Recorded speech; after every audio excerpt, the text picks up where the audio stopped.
So this is the experiment number 2. In this we will be calculating the air-fuel ratio of the diesel engine and calculating the volumetric efficiency of the diesel engine. Okay. So what is the step 1? The first step is to turn on the coolant water. See, you have to ensure that the engine and the dynamometer does not heat up too much. So that is why you have to turn on the coolant water.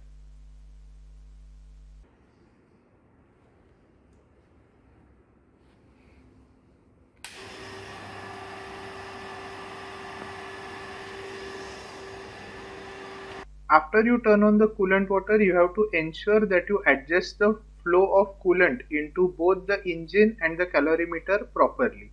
So that is why you set the values of the rotameter by using the valves which are behind the rotameter.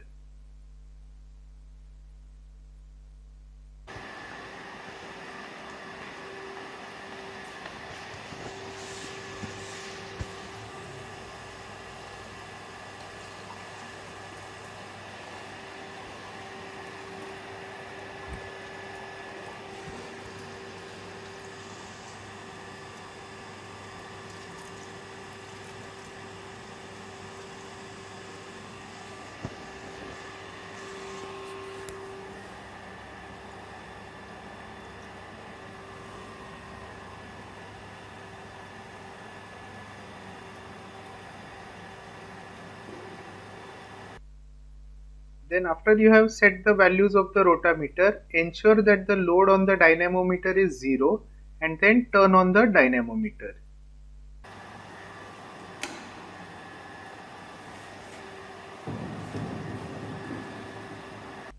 Then the next step is to start cranking the engine. You have to start the engine. So to start the engine, ensure that the valve is initially in the vertical position. Then hand crank the engine, and as soon as the engine has reached sufficient speed, put down the switch and at the same time remove the cranking handle from the engine crankshaft.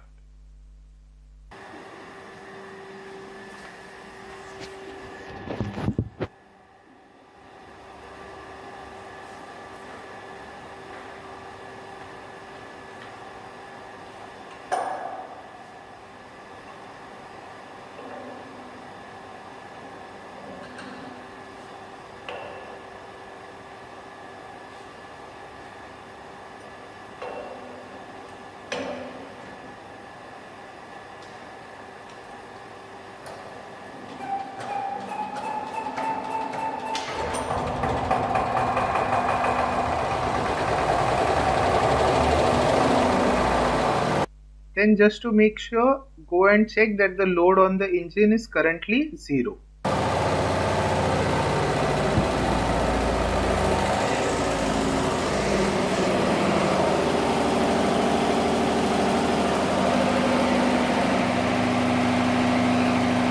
The next step is to now take the readings. So the first thing that you do is you have to increase the dynamometer load slowly.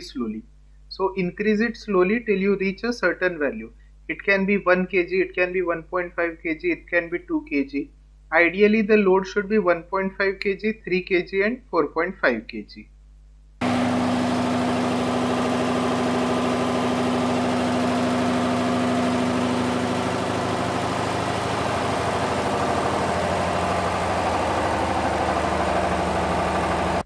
After you have set the load of the engine, allow the engine to run for 1 or 2 minutes so that the system gets stabilized. Then go and check the fuel flow meter. To check the fuel flow, we have to do what? We have to go and move the switch from the tank position to the measuring position.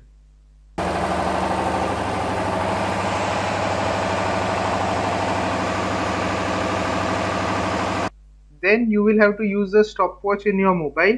So the fuel level will start falling in the graduated cylinder. As soon as it crosses a specific mark, say 4 ml or 5 ml, you turn on the stopwatch. Then wait for 10 ml. That is, for example, if you have started the stopwatch at 4 ml, then stop till the fuel level reaches 14 ml. If you have started the stopwatch when the fuel level was at 5 ml, then keep the stopwatch on till the fuel level reaches 15 ml. When it has done that 10 ml, turn off the stopwatch. that will be your reading for the amount of time taken for the 10 ml of fuel to be used by the engine.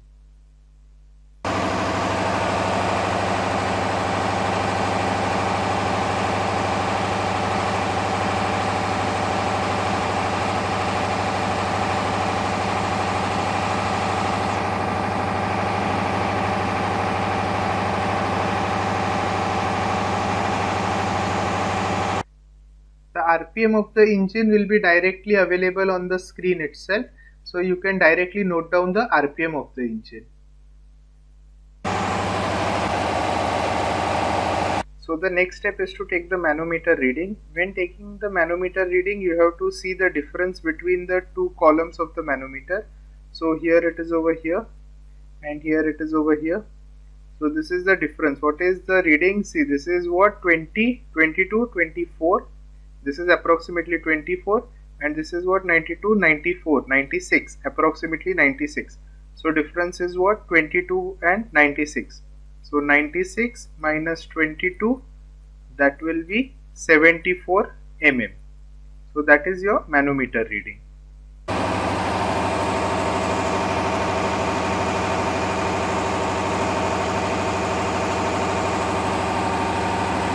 Now that you have the speed of the engine and you have the load of the engine and you have the fuel flow rate of the engine, you have all the readings that are necessary for load test.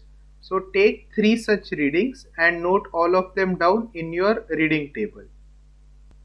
After you have taken all 3 readings, make sure that the dynamometer is completely turned off so that there is no load on the diesel engine. And afterwards, switch off the power supply.